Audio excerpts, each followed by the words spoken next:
Kada je Josip, Abrahamov praunuk, bio osoba na veoma važnom položaju u Egiptu, rekao je svom ocu Jakovu i cijeloj porodici da dođu i žive s njim. Živjeli su tako mnogo godina dok Jakov, Josip, cijela njegova porodica i cijela ta generacija nisu umrli. Djeca naredne generacije Hebreja su narasla i umnožila se, dok nisu ispunila egipatsku zemlju.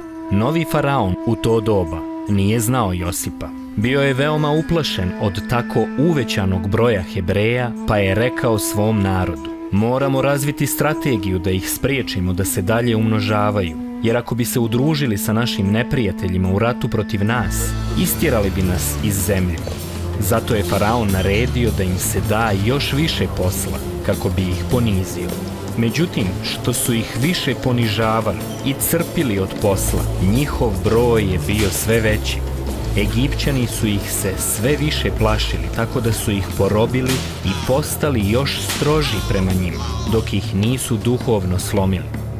Faraon također naredi porodiljama: kada Hebrejka rodi dijete, ako je muško, ubijte ga, a ako je žensko, neka ostane na životu. Porodilje su se bojale Boga i nisu poslušale faraonovu zapovijed, tako da nisu ubijale mušku djecu.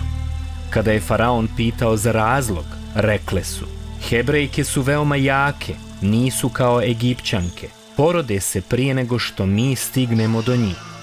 Tako faraon naredi svojim ljudima da bace u Nil svako hebrejsko muško novorođenče. Jedna Hebrejka nije mogla da baci svog sina u Nil, pa ga je skrivala 3 mjeseca. Kada ga nije mogla više kriti, stavila ga je u korpu i pustila ga niz Nil. Njegova sestra je motrila iz daljine da vidi šta će se desiti sa djetetom. Faraonova kćerka je plivala u Nilu sa svojim sluškinjama. Vidjela je korpu. Kada je otvorila, shvatila je da je to hebrejsko dijete iz Božjeg naroda. Njegova sestra joj dotrča i reče: da li želite da vam nađem ženu koja će dojiti dijete? Faraonova kćer je pristala. Tako je djevojčica pozvala svoju majku, koja je bila Mojsijeva majka.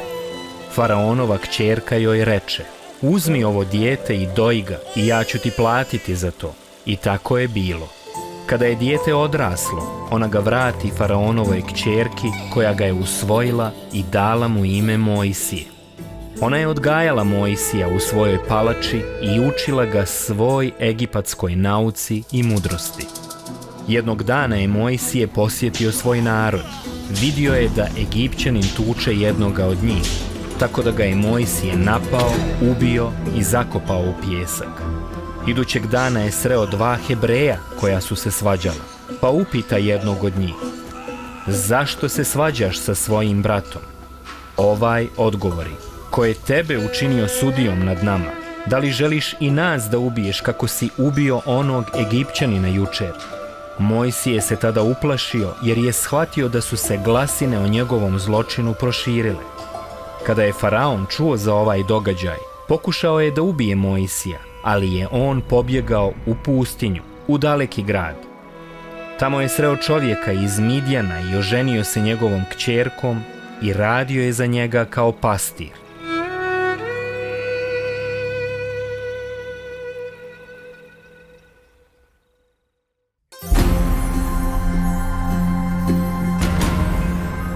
Mojsijeva majka, njegova sestra i porodilje su odlučile da zanemare faraonovu naredbu, iako je to značilo rizikovati vlastiti život. Zašto? Šta dokazuje da je Mojsije znao da je hebrejski potomak, iako je odgojen u palači kao faraonov sin?